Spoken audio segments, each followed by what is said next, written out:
လေ့ကျင့်ခန်းပြီးတိုင်းအမျိုးသမီးကတက်ရှင်ရဲ့ဖိုးကြီးရဲ့တကယ်အရေးချင်းကိုစမ်းသက်ချင်လို့အချိုရည်ဘူးလို့တပူးကိုသူ့ဘက်ကိုအမြဲပစ်ပေးနေခဲ့ပါတယ်အဖိုးကြီးကဘူးကို3စက္ကန့်လောက်ငြိမ်ငြိမ်လေးစိုက်ကြည့်ပြီးတာနဲ့ခြေတစ်ချက်တည်းကန်လိုက်ရမှာ10နှစ်လုံးဘယ်သူမှမချက်နိုင်ခဲ့တဲ့ကန်ထုတ်ဝင်ကားခံစစ်ပုံစံကိုတခါတည်းဖျက်ဆီးပစ်လိုက်ပါတယ်ဒီ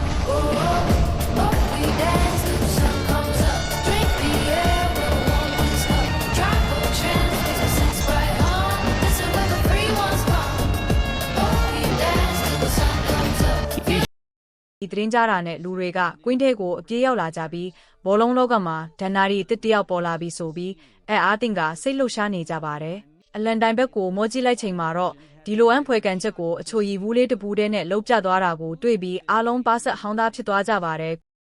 ကွင်းပိုင်ရှင်ကလည်းဒီရှိုးဝက်ပညာရှင်ကိုသာရှာတွေ့နိုင်ရင်သူတို့မိသားစုအသင်းကဂျပန်အသင်းကိုအနိုင်ယူဖို့အခွင့်အရေးရလာနိုင်ပြီလို့ချက်ချင်းသဘောပေါက်သွားပါတယ်ဒါကြောင့်တက်ရှင်ရဲ့ဖိုးကြီးကိုဘူးကိုဘသူကန်သွားတာမြင်လိုက်လားလို့မေးလိုက်တော့အဖိုးကြီးကဘူးကိုတစ်ချက်ကြည့်ပြီးမသိပါဘူးလို့ပဲဖြေလိုက်ပါတယ်အဲ့ဒီအချိန်မှာပဲကလေးမလေးတယောက်ပြေးထွက်လာပြီးကန်နာအဖိုးကြီးပဲလို့ပြောပေမဲ့ဘသူမှသူမစကားကိုမယုံကြပါဘူးကွင်းပိုင်ရှင်ရဲ့အတော်ဆုံးပေကတော့တက်ရှင်ရဲ့လုပ်တဲ့လူကမော်လုံးစစ်တောင်မကန်ဖူးတော့ဘူးကန်ထုတ်ဝင်ခံစစ်ကိုဖြစ်နိုင်ဖို့ဆိုတာပိုတောင်မချစ်နိုင်ဘူးလို့ပြောလိုက်ပါတယ်ဘသူမှကိုဝန်မခံတာကိုမြင်တော့အဲ့ဒီပေကမနေနိုင်တော့ပဲအဲ့ဒါကျွန်တော်ကန်တာပါလို့ချက်ချင်းကြေညာလိုက်ပါတယ်သူကအသင်းရဲ့အကောင်းဆုံးကစားသမားလို့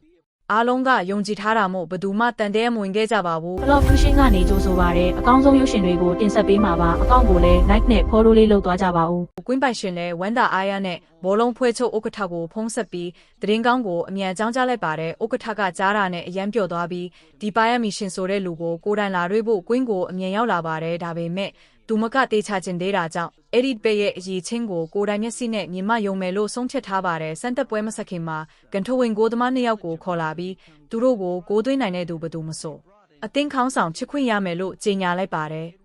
ဥက္ကဋ္ဌကလူအုပ်ကြားကိုလမ်းကြည့်လိုက်ရင်တစ်ချိန်ကသူမကိုကူညီခဲ့ဘူးတဲ့လူတယောက်ကိုတွေးလိုက်တယ်လို့ဖြစ်သွားပါတယ်အဲ့ဒီလူကသူမကိုဘောလုံးတစ်လုံးတောင်လက်ဆောင်ပေးခဲ့ဘူးတာပါသူမကမသိလိုက်ပဲသူ့နာမည်ကိုထုတ်ခေါ်လိုက်ပေမဲ့အနာကလက်ထောက်ကတော့ဥက္ကဋ္ဌကြီးပင်ပန်းလုံးလို့အမည်မားတာပါလို့အမြန်ပြောလိုက်ပါတယ်ဘောလုံးနဲ့ကြားလို့လူမျိုးကဒီလိုနေရာသေးသေးလေးမှာတက်ရှင်းရေးလုပ်နေတာလုံးဝမဖြစ်နိုင်ဘူးလေဥက္ကဋ္ဌလည်းအဲ့ဒါမှန်တယ်လို့လက်ခံလိုက်ပြီးတကယ်ဘောလုံးနဲ့ကြားကိုဆက်ရှာဖို့ပဲအာယုံစိုက်လိုက်ပါတယ်အဲ့ဒီနောက်စမ်းသက်ပွဲစတင်ခဲ့ပြီးကစားသမားတွေတယောက်ပြီးတယောက်ဝင်ကန်ကြပါတယ်ဒါပေမဲ့ကန်ချက်နှင်းငယ်ပြီးမှဘောလုံးကမတော်တဆအိုကဖဲရဲ့မျက်နှာကိုတိတိထိသွားပါတယ်သူမရဲ့လက်ထောက်တွေကဒေါသထွက်သွားပြီးကွင်းပိုင်ရှင်ကိုစီမံခန့်ခွဲမှုငယ်တယ်လို့အပြစ်တင်ကြပါတယ်အဲ့ဒီအချိန်မှာကွင်းပိုင်ရှင်ရဲ့ညီချစ်သူရှေ့ထွက်လာပြီးသူ့အကိုကကွင်းကိုဖျက်ဆီးနေပြီးမိသားစုရဲ့ဂုဏ်သိက္ခာကိုပါပျက်စီးအောင်လုပ်နေတယ်လို့ဆွဆွဲလိုက်ပါတယ်ကွင်းပိုင်ရှင်ကပြန်မငင်းပဲသူ့ပေကိုပဲလက်မေးလိုက်ပါတယ်တပိတ်ကစိတ်လှုပ်ရှားလို့အမားတွေဖြစ်သွားတာပါလို့ပြောပေမဲ့လူတိုင်းကသူ့ရဲ့ကစားပုံဆိုးရွားလွန်းတာကိုဝေဖန်နေကြပါတယ်ကွင်းပိုင်ရှင်က